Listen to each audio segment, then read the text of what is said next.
Okay, everyone. So thanks for coming along today. My name's Todd Peasley from Web Ninja.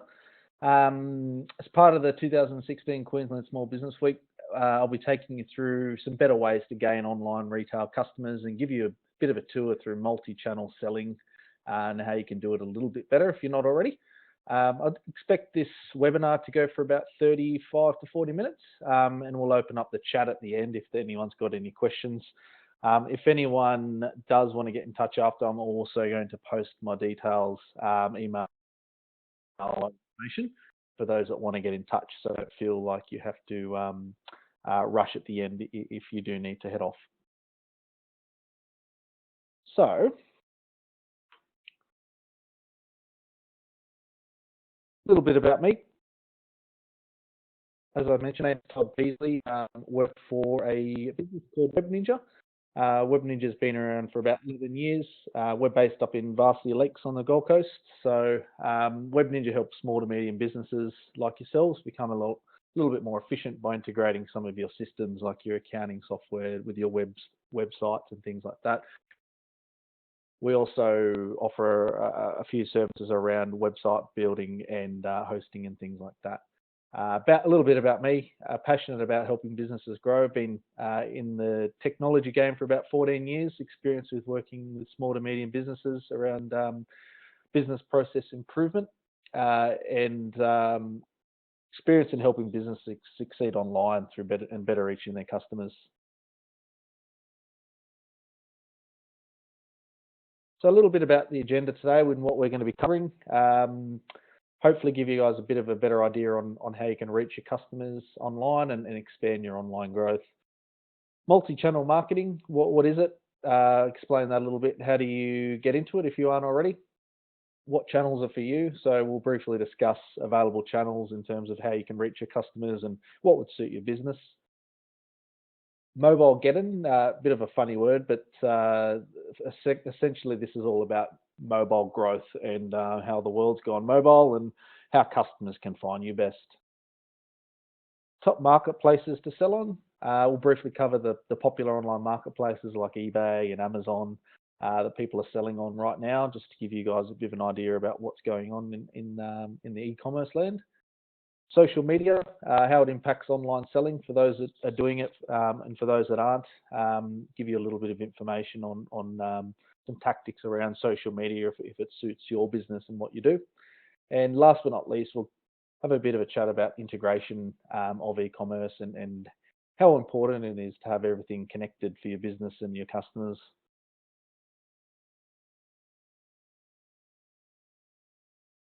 A little bit of a stat to say.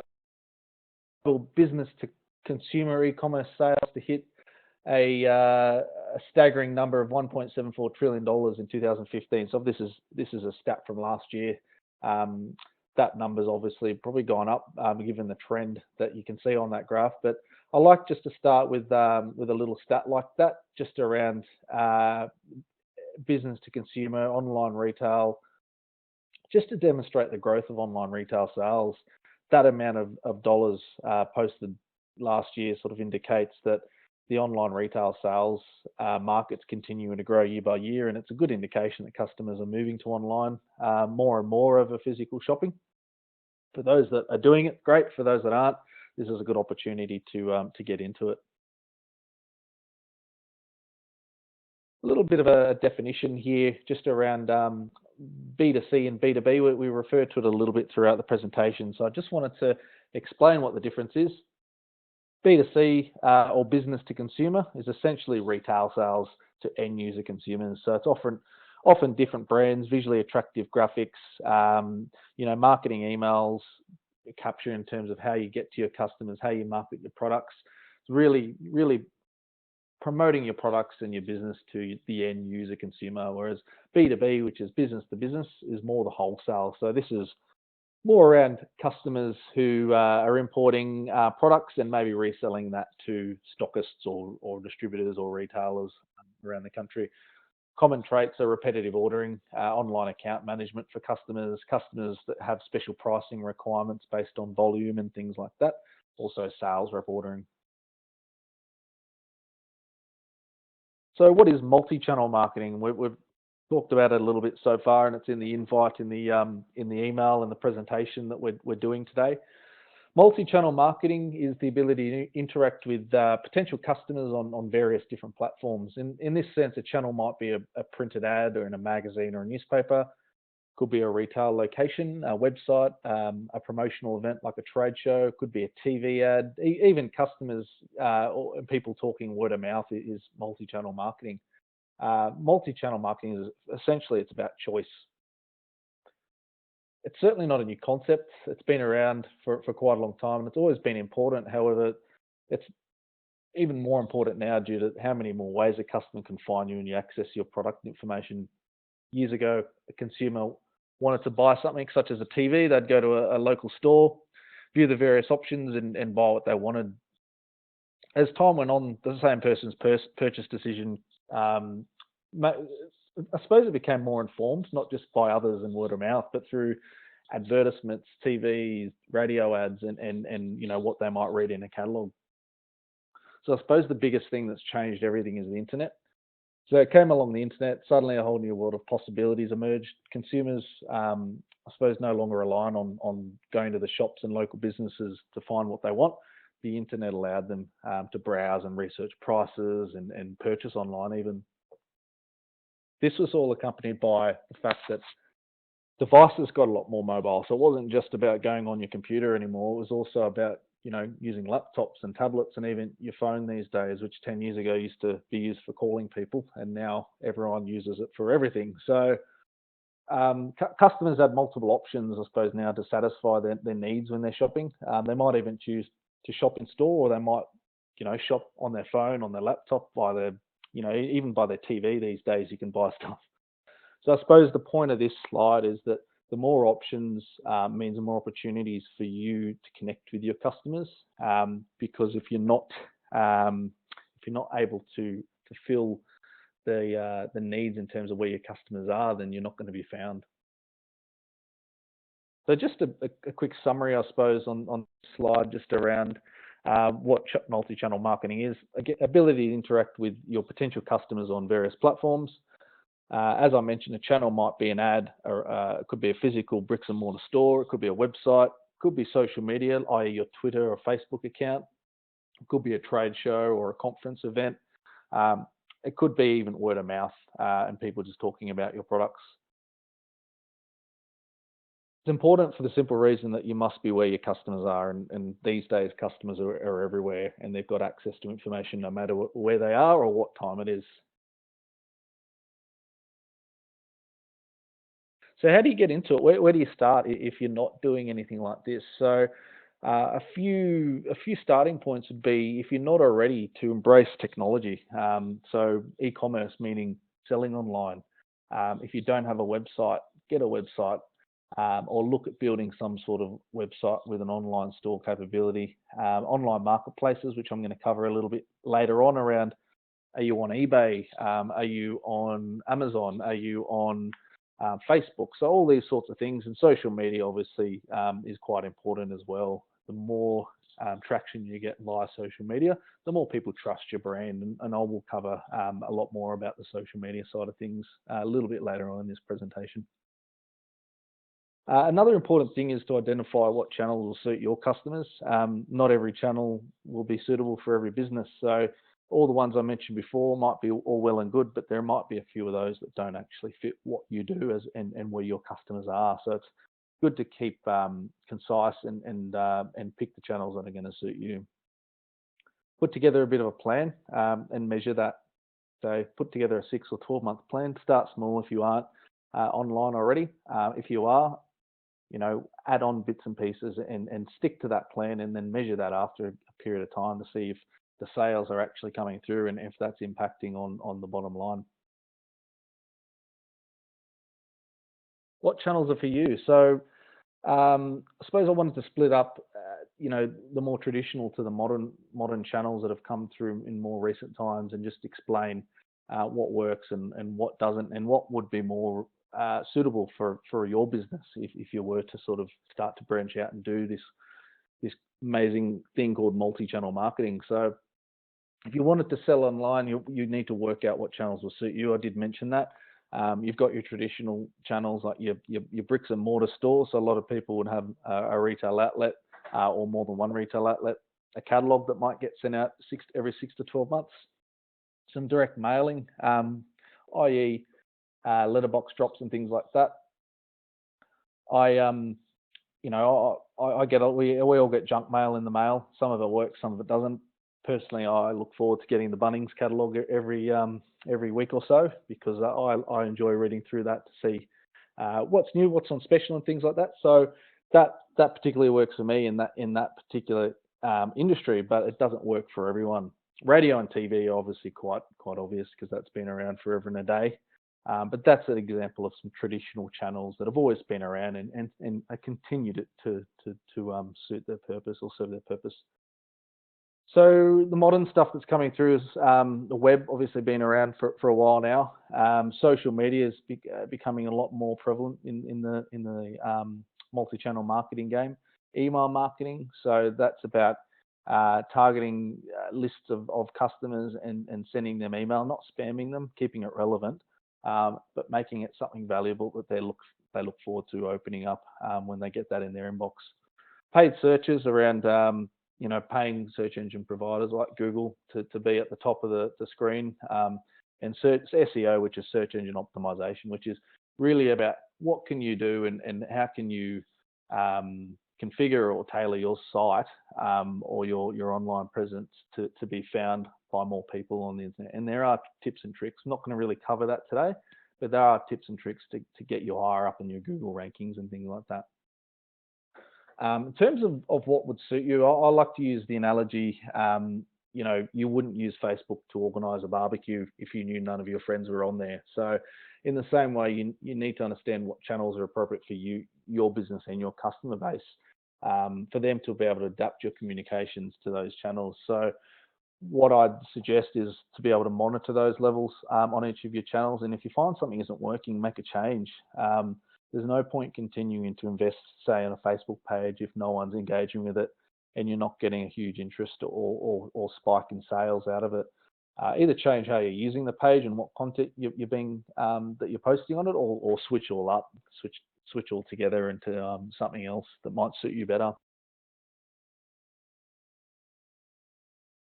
So I've got a quick slide here just about.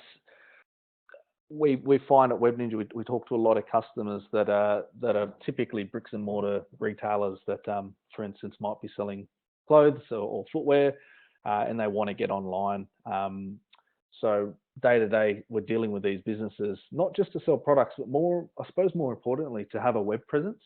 It's more and more consumers are researching online before they purchase these days. So wanted to show a couple of stats around people that are looking online, converting those into a sales figure. So you've got, first of all, 80% of store shoppers check prices online first, most commonly to find the best price before they commit. But once they've found what they're looking for, and normally at the cheapest price, they're either going to buy online. But as this stat represents, 80% of those shoppers are actually buying in store after they've found what they're looking for. Next one's a staggering $1.1 trillion in store sales were influenced by the web. So again, that goes hand in hand with that first stat that, surveys out there for particular retail and consumers, you can see that's quite a big number of sales through your bricks and mortar stores based off people researching online first. $12 billion in retail sales are made on a smartphone. So that's a pretty staggering stat as well, considering that smartphones haven't been around for all that long. The growth has been exponential in terms of how many more people are adopting this and how much more revenue is being generated through these things. So I've got a big section on mobile and businesses leaning towards getting on some mobile presence for their customers in the upcoming slides. So I'll cover off a little bit more of that shortly. In terms of moving from a bricks and mortar to online, it's an obvious step for, say, a fashion retailer selling something in Rockhampton that wants to expand their sales outside of that area and reach customers in the greater Queensland or even Australia-wide. The obvious step is to get online if you aren't. So look at getting a website if you don't have one. There's some dirt cheap e-commerce plans that are out there through the likes of Shopify, BigCommerce, and WooCommerce. All you need to do is jump on Google and type in e-commerce, and you're going to get a bunch of really reputable companies come up that have got some really I suppose cost-effective entry-level plans if you haven't gone down that path yet. And they're designed to start small and grow. So as the business grows and as you're earning more revenue through the site, you can move on to greater plans that are going to suit you more. Mobilegeddon, I covered this sort of in the agenda at the start. What is Mobilegeddon? On April 21st, 2015, Google released a significant new mobile-friendly ranking system. They call it an algorithm. Don't try and get me to explain what that means, but it's effectively designed to give a boost to mobile-friendly pages in the Google's mobile search results. So what it really means is companies that have a mobile presence are going to rank a lot higher on customers that are actually searching for them or searching for a particular product or service on their mobile. And stats are showing more and more people are doing that. So it really means if you don't have a mobile optimized website or a responsive website per se, you're going to get penalized and you're not going to be ranking as high. You could be ranked number 2 or 3 on a desktop search on a computer, but as soon as someone tries to find you on their mobile, your rankings are going to actually drop significantly if you don't have that mobile optimized website. The change, I suppose, was so significant that they actually referred to it as Mobilegeddon. They called it a couple of other names as well, like Mobocalypse and all this sorts of stuff. But it was a pretty massive change in the technology and e-commerce game for people. So I suppose just sort of recap on that. Introduced last year, designed to give people a boost to mobile-friendly pages in Google's mobile. The big thing you can do is you can actually test your site if you're not sure. So I've got this link on the page here. If you guys want to jot that down, I'll leave it up for a few more seconds or maybe another minute or so. But what you can use this for is actually test your site, and it will tell you whether you're mobile friendly or not. Is the best way to put it. One of the best ways to prepare, to I suppose make sure you're actually mobile friendly and what the next steps are is to try this out. If you're not, your business will lose search traffic as a result of it. It gets worse for those that aren't optimized for multiple screens, and it's something that can be changed relatively easily if you're on the right platform. If you don't have a website at all, it's pretty much a standard these days that you will be mobile optimized, but it's more for the older sites that aren't, that you need to be aware of. The reason for all this is mainly due to the uptake of people using mobile phones for various things. Used to be calling and texting, now it's browsing the internet, it's streaming YouTube videos, it's emailing, it's shopping online. There's nothing you can't do with a mobile these days. So I've got a little stat on here, which is a really interesting one actually. It just demonstrates how many humans are actually using mobile phones in this day and age. So you can see a little bar there that's got 7.4 billion mobile subscriptions worldwide. But there's only 7.3 billion in the world population as of last year, and you can see that that's actually going up and up and up. Unbelievably, mobile subscriptions have actually overtaken the human population. How is it even possible, you might ask? In a lot of countries, including Australia, people have more than one mobile phone for various reasons, even 3 or more in some cases. Could be for work, it could be for social life, it could be for other purposes. But the point is that there's a lot more people using mobiles, and that's only going to get more and more significant as time goes on. So how do you cure Mobilegeddon? What's the remedy? So I suppose the industry standard in selling online these days is for your website to be responsive. So what does it mean? If you don't know what responsive means, responsive web design really just means the look and feel of your site will respond to how a customer is actually using your website based on the size of the screen they're on. So if they're on an iPad or they're on an iPhone, whatever device is being used, the website will respond to that and actually resize itself without compromising any of the content or usability of it. A good example of a non-responsive site is if you've tried to look up a site on your mobile and you find that you have to scroll or you have to zoom or pinch to actually find where you're looking at on the site. You know, from moving from a desktop to tablet, for instance, with a responsive design, the site will actually go and shrink itself down to fit on that particular device. And revise the layout. So it's really maximizing the user experience for whatever device you're on. And what it means is people can use your site a lot more easily. They don't have to scroll, they don't have to zoom, they don't have to pinch. Everything's on their screen that they need. So a little image there can demonstrate that if you're not sure. And again, as I said, check out that link I had sent you, or I had on the screen a little bit earlier if you're not sure about your site. So a little bit of a chat about some of the top marketplaces for online sellers. So there's a lot of familiar names, I'm guessing, on the screen for a lot of people.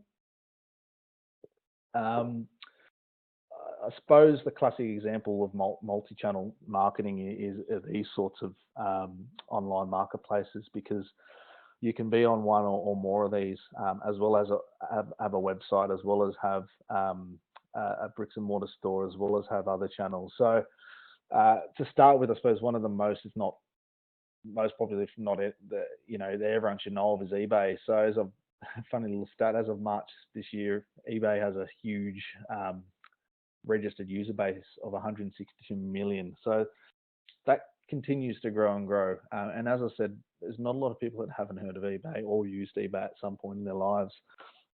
The benefits of eBay, particularly, it's a worldwide marketplace, so the brand recognition, people know it, people trust it. eBay's built-in buyers, so that 160 million registered users that I mentioned, makes it easier for people to market. So there's a lot less marketing required when you're on eBay, because people will find your products a lot easier.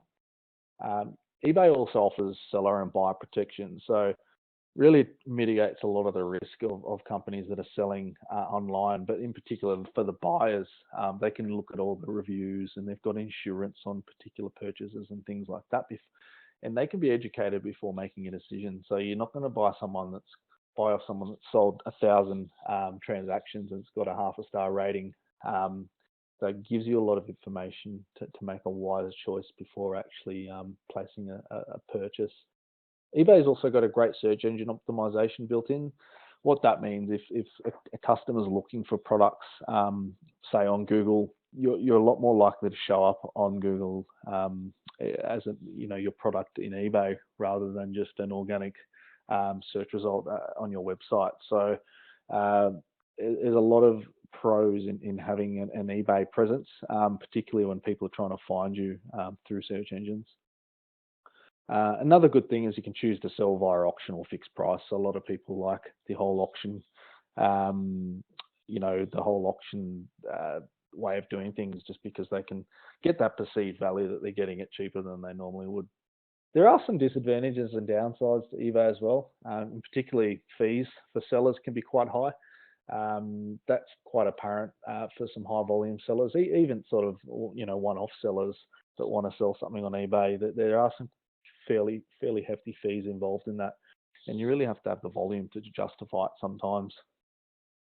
Less flexibility in terms of payment options and shipping options on eBay. So you might want customers to be able to pay in a certain way, but for instance, eBay might only allow you to accept payment via PayPal. So there are some limitations around that.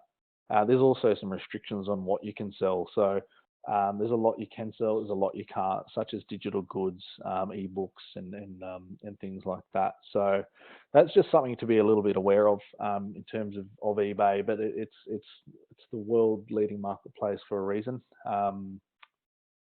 Google Shopping. A lot of people may have heard of this, and even seen the little Google Shopping tab at the top of Google when you're looking for things. More and more businesses are selling their products through Google Shopping. You'll notice when you're Googling something, that products will pop up with a price sometimes on the search screen. That's Google Shopping. Google Shopping overhauled their online shopping into a paid platform probably about 3 or 4 years ago. It was designed to compete with Amazon.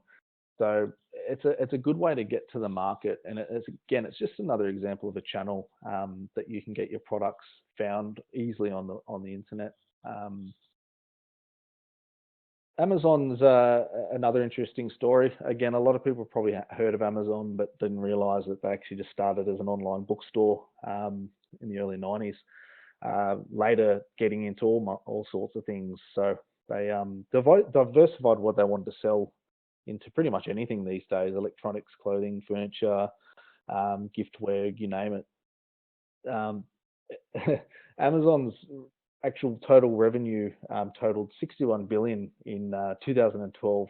So I've got an old stat, but it just sort of gives you an idea of where they're at as a business, and their continued growth is quite staggering. Last year, funny, this little stat, that last year Amazon's site went down for 49 minutes and the company missed sales on nearly $6 million. So you can tell how much traffic goes through their site just by that little stat. Not everyone knows this, but Amazon also lets online retailers and businesses sell through their platform. So it's not just designed for Amazon who are selling their products direct. You can add new products to the Amazon catalog, and Amazon can handle all the customer service, the shipping and fulfillment. You're just basically supplying the goods to the end user consumer. Etsy is another good example of a marketplace. I'll pick this one just because it's a little bit unique. Etsy is like eBay for handmade fashion, arts, crafts, and homewares. I use this one as an example because I recently got married, and my lovely wife spent a good 9 months, I think, on Etsy looking for decorations and bridesmaids dresses and you name it. So it's definitely a good marketplace for the creative and people that want those handmade one-off sort of bits and pieces. Also allows sellers to sell, on the website in terms of being able to purchase items through a payment gateway. Quite big with the vintage items, arts and supplies. It's a really good example of a marketplace that is taken off really due to social media and being able to get their products out there. So I'm going to get into the social media stuff in a little bit, but I just thought I'd mention that. There's a few other ones. Facebook's quite a big one as well, which you can obviously see on the right there. That's quite a well-known brand that I'm going to jump into on the next slide, because a lot of people didn't realize this, but Facebook actually allows people to purchase online. It's generating huge e-commerce opportunities for people. Been doing it for quite a while now. But what a lot of people didn't know, that consumers can actually place purchases within Facebook. So it's all fully immersive. You can shop in there without even leaving Facebook. You don't have to go off to another website to buy something. You can stay within Facebook to actually buy those items. You can sell directly to your fans that can order and pay within Facebook. So the idea is, if you've got a Facebook company page, you can get fans, the people that like your page. You can market directly to those, and there's a whole marketing strategy behind that with your fans and the lead lists that you can generate out of that. But fans like and comments on your page increase your visibility and market your product to a lot of their friends and the friends of their friends and so on and so on. So something to be a little bit aware of. Web Ninja have done quite a lot with our customers in terms of Facebook stores and being able to get people online with that. So if it's not something you had thought of before, and if you're on Facebook, it's definitely something that you could consider. So social media shopping and e-commerce. Social media, it's grown from quite a lot from its heyday in the early 90s to the giant that it is today. More and more people are using it. People are addicted to social media, some more than others. Entities like Facebook, Twitter, Pinterest, and Etsy, like I mentioned before, there's billions of members. They actually receive more website traffic than any other website in the world. these social media sites. In recent years, social media has actually created an e-commerce shopping frenzy, and that's due to the fact that the numbers have increased so much year in and year out. I think it's the main thing to do with the consumers appreciate the personalized nature of the social media, massively influenced by social sharing, which encourages a healthy conversion rate of sales. So what that means is people get on social media and learn about products and get educated by the people's reviews, and a lot of the time will commit to purchasing because of those reviews and that positive feedback from people. And that's what this next is all about. So it just gives you a bit of an idea, a couple of quick stats on how social media affects people's online purchasing. First one you've got here is 71% of consumers change their perception of brand after seeing a positive response to a review on social media.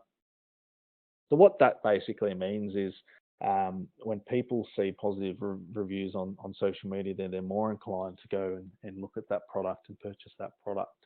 So there's some good stats around conversion of shoppers when they're actually seeing a review to actually going and converting that into a sale. So the next one, conversions increased 133% when mobile shoppers see a review that is positive before making an e-commerce purchase decision. So this is all part of the multi-channel marketing strategy, i.e. having a website, having a way for people to buy online, but also having a Facebook or a social media or a Twitter or a Pinterest account that can accompany that. And people often find and do their research on these social media platforms before they're actually going to commit to a sale. And the point of these slides is a lot more people make decisions based on that positive feedback that they're getting when they're visiting those platforms. So a lot of people, a lot of businesses will have almost an ecosystem of followers using social media that they can build their brand awareness up on, and that's going to just naturally convert to or equate to more sales on the back of it. If you're not on social media, the next stat's quite useful to know that social traffic has increased by at least over 350% as compared to the same time last year. So that's almost 4 times what it was last year, which is just ridiculous in terms of the growth. So what that's basically saying is a lot more people are using social media than they were in a year or 5 years' time. That's obviously just going to be skyrocketing. So I suppose that the power of social media helps people make their minds up, trusting the community and their reviews of products, and businesses can go a long way on the back of it. So this is a nice little graphic of social media take-up in the world. I like this just to give you an idea of how important a part Australia plays in the global social media take-up. Dark blue equals good, I suppose, is the best way to say it.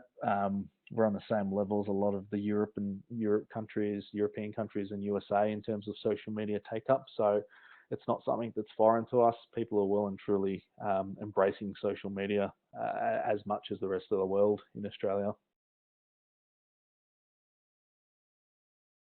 So the next thing I wanted to have a chat to you about was around integration and how important integration is in keeping systems synchronized and up to date. 5 years ago, it was an afterthought for most businesses to connect their systems and back-end systems to their online channels like their website. Web Ninja have been around for over 10 years, so we've gone through the journey in that time where people have come to us and said, we've got this really great website, we're making lots of sales on it, but it doesn't talk to our MYB or our Attaché or our Reckon or our QuickBooks system. Can you guys connect it up? So they've only realized after the fact. Whereas this day and age, more and more people are actually quite savvy about integration and what it means for a business. So conversations a little bit different these days. They're about, I want to get online, I want to build a website, but we want to make it connected to our accounting system first, because they value their time, I suppose, more than anything. Current day businesses are thinking about the integration before anything else, mainly because time's money. People value that. Don't want to waste it with double entry and menial admin tasks and having to update products or update, newsletter distribution lists and re-enter sales and all this sorts of stuff. So I suppose just to summarize that, this day and age, it doesn't make sense to have disparate systems. So systems that aren't talking to each other, just doesn't make sense to have double entry, triple entry of information when something exists that can keep everything synced up, one place to manage. Integration is the key to streamlining your business processes and become more efficient. So rather than spending money on staff and resources to be able to fulfill those needs, it's wiser to spend money on systems that can keep that information synchronized without actually having to take up staff time and staff cost in that way. Some key points with integration. As I mentioned, integration of accounting and inventory systems is probably one of the main considerations.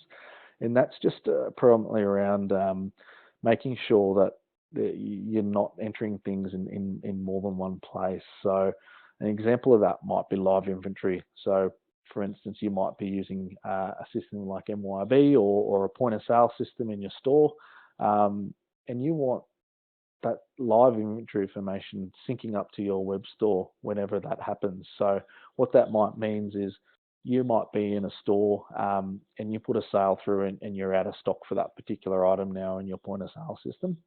So rather than having to remember to go online and remove that product or make that product out of stock, having that live integration will automatically update that information on your web store, so you don't have to remember and continually update that information. So the idea is you're only selling what you have. Customers can't overcommit, you can't oversell, and that also equals good customer service because you don't have to go down the path of telling the customer you don't have it and refunding money and all sorts of things that can cost a lot of time and affect your business from a customer service point of view. One place to manage product information is quite important as well. As I mentioned, where you've got product information in one system, you don't want to have to rekey that every time you're getting new products or styles in, for instance. Having one place to enter that information means your website will automatically update when you're adding products in. So you don't actually have someone sitting there keying in information once, twice, even three times in some cases, whether that's eBay, whether that's your website, whether that's your MYB or your point of sale system, for instance. The idea behind integration is keeping all that synchronized, so you're saving time and not having to rekey all that information, as well as keeping information on your website up to speed. You've also got the concept of importing transactions. So as customers place orders on your web store, have that information flow back to your accounting or your point of sale system automatically. So you don't actually have someone sitting there entering those sales transactions in every day for an hour or 2 hours or whatever it might be. Good example, I saw a customer a few days ago that spends 3 hours a day taking phone orders and entering that information into their accounting package. The idea behind integrating your online systems is that you can drive people to use your web store or your website for ordering. That could be retail, it could be wholesale. More customers that are ordering online, the more efficient you're going to be. That information flows back down into your accounting system, so you don't actually have to rekey any information. It's sitting there as a sale, ready for you to pick, pack, and process. It also results in being more accurate, which means less data entry mistakes. So a lot of people, the more manual data entry there is, the more likely there is going to be a mistake when you're doing that. So eliminating that also goes a long way to becoming more efficient because, again, it's just saving time, not having to fix those mistakes. Integrating marketing like MailChimp. So this is just around if people are doing any sort of email marketing campaigns or monthly newsletters or whatever it might be, having separate lists set up in different places can be a nightmare. I did it in a business myself where I had 3 different customer lists. So I had to keep all synced up. Having all that information synchronized means someone can buy something off your website, register their information. That will automatically update your email marketing software. As I use MailChimp as an example, but there are plenty of other ones out there. So what it means is you don't have to remember to update that information or importing and exporting lists and keeping all that sort of stuff in sync. Integrating that will just automate that process for you. Last but not least, I've got social media add-on integration, which is just really around how you can integrate social media into your website and your web store platforms. In terms of the integration, there are people that can help out there, integration partners, businesses that specialize in integrating your channels and your systems, i.e. plugging in your back-end systems to your front-end systems and making sure that all talks to each other. Businesses like this are particularly experienced in both the back-end and front-end, so they understand not just the online selling side of it, but how that flows back down into your order fulfillment and invoicing process as well. Web Ninja is a classic example of that. Located in the Gold Coast, you're on a good thing, being Queensland based and all, can assist in linking your systems up. Web Ninja specialise in getting your accounting systems talking to your online channels, syncing products, syncing orders to save you time and money. That's what we've been doing for 11 years. So it's something that we're really, really good at and can have the conversation with a lot of people. We talk to about 20 different accounting and point of sale applications. So more than likely, if you're using something already, it's something that we've actually already developed an integration for. Channel Advisor is another e-commerce based business based out of the USA, North Carolina actually. Company provides cloud-based e-commerce solutions and specialize in the multi-channel integration, what we've been talking about.